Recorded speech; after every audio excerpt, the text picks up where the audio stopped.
নামাজ বসে যে আত্তাহিয়াতু দোয়া পড়ি তার পেছনে এত সুন্দর একটি গল্প তা জানা ছিল না। আমার বিশ্বাস সবার ভালো লাগবে, নামাজ পড়ার মনোযোগ বাড়বে, ইমানও তাজা হবে। আত্তাহিয়াতু আসলে অনেক গুরুত্বপূর্ণ একটি দোয়া। এই দোয়ার পেছনে গল্পটা জানার পর সত্যি আমার হৃদয়টা অনেক কোমল হয়ে গেছে। আত্তাহিয়াতু আসলে আল্লাহর সাথে আমাদের মহানবী সাল্লাল্লাহু আলাইহি ওয়াসাল্লামের কথোপকথন একটা অংশ, যা আমাদের মহানবী সাল্লাল্লাহু আলাইহি ওয়াসাল্লাম মিরাজ যাত্রার সময়ে হয়েছে মহান আল্লাহর সাথে। মহানবী সাল্লাল্লাহু আলাইহি ওয়াসাল্লাম যখন আল্লাহর সাথে কথোপকথন শুরু করেন তখন আল্লাহকে আসসালামু আলাইকুম বলেননি। তাহলে কি বলেছিল? কারণ আমরা মহান আল্লাহকে বলতে পারবো না, কারণ আল্লাহ আপনার উপর শান্তি নাজিল হোক, কারণ আল্লাহ নিজেই একমাত্র পৃথিবীর সকল শান্তি এবং রহমতের উৎপত্তি স্থল।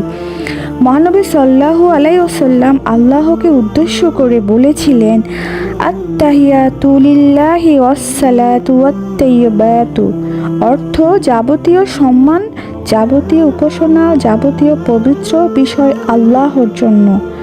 মহান আল্লাহ রাব্বুল আলামিন বলেন, আসসালামু আলাইকা আইয়ুহান নাবিয়্যু ওয়া রাহমাতুল্লাহি ওয়া বারাকাতুহু, হে নবী, আপনার উপরে শান্তি বর্ষিত হোক এবং আল্লাহর অনুগ্রহ ও সমৃদ্ধিসমূহ নাজিল হোক।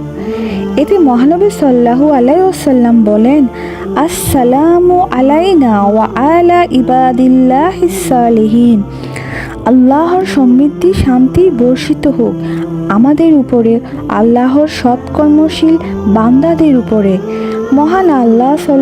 মহানবী সাল্লাল্লাহু আলাইহি ওয়াসাল্লামের এই কথোপকথন শুনে ফেরেশতাগণ বলেন, আশহাদু আল্লা ইলাহা ইল্লাল্লাহু ওয়া আশহাদু আন্না মুহাম্মাদান আবদুহু ওয়া রাসূলুহু, অর্থ আমি সাক্ষ্য দিচ্ছি যে আল্লাহ ব্যতীত কোনো উপাস্য নেই এবং আমি সাক্ষ্য দিচ্ছি যে মুহাম্মদ সাল্লাল্লাহু আলাইহি ওয়াসাল্লাম তার বান্দা ও রাসূল।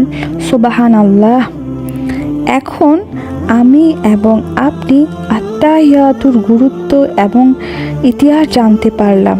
এবার একটু চিন্তা করুন তো, এই লেখাটা যদি আপনার মাধ্যমে অন্যান্য মানুষেরাও জানে, তাহলে তারাও এই দোয়া গুরুত্ব বুঝতে পারবে ইনশাআল্লাহ।